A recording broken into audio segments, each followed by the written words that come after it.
দীঘা নন্দকুমার তথা চন্দনেশ্বরের সঙ্গে যুক্ত 116B জাতীয় সড়কের কোথাও বাইপাস নির্মাণের কাজ হয়নি। এলাকার বিধায়ক এবং মমতা বন্দ্যোপাধ্যায় সরকারের তীব্র অসহযোগিতার জন্য এত বড় একটি যোগাযোগ ব্যবস্থা করে ওঠা যায়নি, যার কারণে পর্যটকরা নানান সমস্যার সম্মুখীন হচ্ছেন। দাদন পাত্রবারে 200 মেগাওয়াটের সৌর বিদ্যুৎ প্রকল্প চালু হওয়ার কথা ছিল, সেই প্রকল্পের কাজ 1 ইঞ্চিও এগোয়নি। লোকসভা নির্বাচনের আগে সমুদ্র সাথী প্রকল্প ঘোষণা করছিলেন। এই প্রকল্পের মাধ্যমে মৎস্যজীবীদের আর্থিক সহায়তা দেওয়া হবে। একজনও এই সহযোগিতা পায়নি। ঠিক যেভাবে যুব সাথীর আবেদনপত্র গ্রহণ করা হচ্ছে, এটি সম্পূর্ণ ভাওতার প্রকল্প। এই সরকার জানে পরবর্তীকালে ক্ষমতায় না আসতে পারলেই প্রকল্প চালু হবে না। যুবকদের প্রলোভন দেওয়া হচ্ছে। এখানে কোল্ড স্টোরেজ করার কাজ হয়নি। 2016-17 অর্থবর্ষে শঙ্করপুর মৎস্যবন্দর উন্নয়নের জন্য বরাদ্দকৃত অর্থ ব্যবহার হয়নি।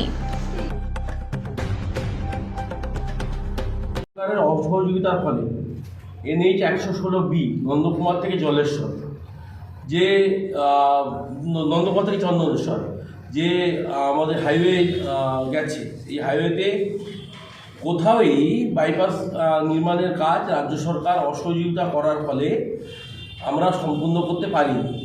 এবং বালিশাই একটি জ্বলন্ত উদাহরণ আমাদের এখানে রয়েছে। বালিশাই এলাকাতে এখানে বাইপাস না হওয়ার ফলে নিত্যযাত্রীদের ভোগান্তি, যারা আমাদের পর্যটক দীঘা যারা আসছেন দীঘা, তারা অত্যন্ত সমস্যার সম্মুখীন হতে হচ্ছে।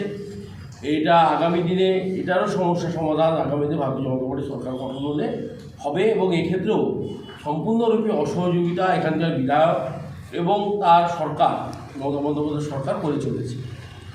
দাদন পাত্রপাড় এলাকায় আপনারা জানেন 200 মেগাওয়াটের একটি সৌর বিদ্যুৎ পার্ক, সোলার বিদ্যুৎ পার্ক, যেটি তৈরি হওয়ার কথা ছিল, কিন্তু সে বিষয়ে ঘোষণা হয়ে রয়ে গেছে।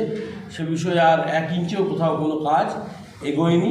এবং আগামী দিনে এটিকে নিয়েও আমরা আমাদের আন্দোলন তীব্রতর করব এবং যাতে আগামী দিনে এটিকে বাস্তবায়ন করা যায় তার আমরা চেষ্টা করব।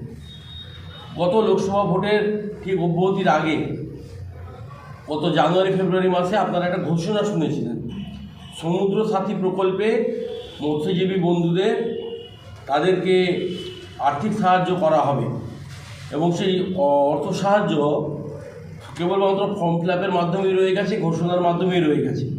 যেভাবে যুব সাথীতে ফর্ম ফিল আপ করিয়ে ভাওতাবাজি করার কাজটা মমতা বন্দ্যোপাধ্যায় করছেন, আগস্ট মাসে ইমপ্লিমেন্টেশন হবে বলে ঘোষণা করে বাজেটে, যখন তার সরকার থাকবে না, তিনি ফেব্রুয়ারি মাস থেকে ফর্ম ফিল আপ করা শুরু করেছেন। ছুটির দিন, শিবরাত্রির দিনকে তিনি এই কাজের জন্য বেছে নিয়েছেন। ঠিক সেইভাবে সমুদ্র সাথী প্রকল্পে 1টি টাকাও আমাদের মৎস্যজীবী বন্ধুরা তাদের যখন সমুদ্রে মৎস্য আহরণটা বন্ধ থাকে, যে সময়টা পরিবেশের কারণে, সেই সময়টা তাদেরকে দেওয়ার কথা ঘোষণা করা হয়েছিল, কিন্তু সেটি থেকে একেবারে সম্পূর্ণ 180 ডিগ্রি ঘুরে এসে তিনি তার প্রতিশ্রুতি রক্ষা করেননি।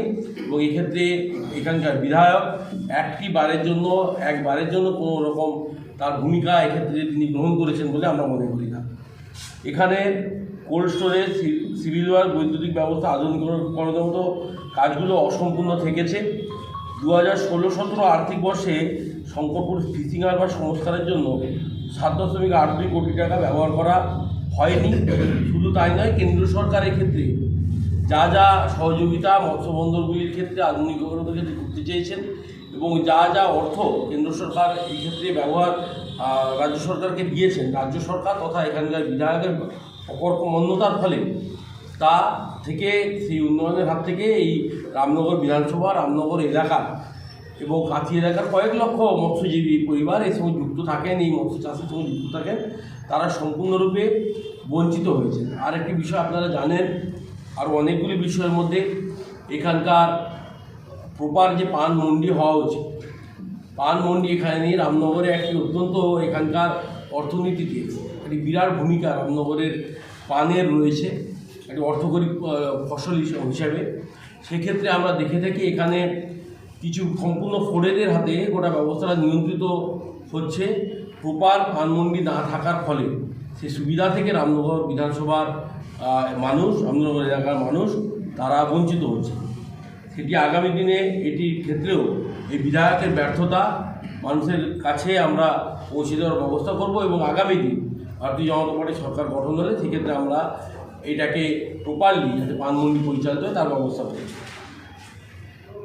আপনারা জানেন এক পরিবারের দখলে গোটা মাদ্রাসা, এখানে এটি নিয়ে মিডিয়া নিউজও করেছিল।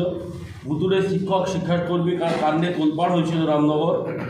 5 বছরেও এখানে আমফানের স্মৃতি, আর 5 বছর নয়, আজ 6 বছর হয়ে গেল। 2020 সালে আমফানে হয়েছিল, আজকে প্রায় 6 বছর হয়ে গেল। সেখান থেকে এখনও আমরা তার স্মৃতি মোছেনি। যশের সময় ব্যাপক ক্ষতি 2021 সালে রামনগর এলাকায় হয়েছিল, তারও প্রপার যে ইনফ্রাস্ট্রাকচার তৈরি করার কাজ তার পরবর্তীতে সেটাও এখানে তারা করে উঠতে পারেননি এই সরকার এবং এই বিধায়ক অখিলগিরির ব্যর্থতার কারণে।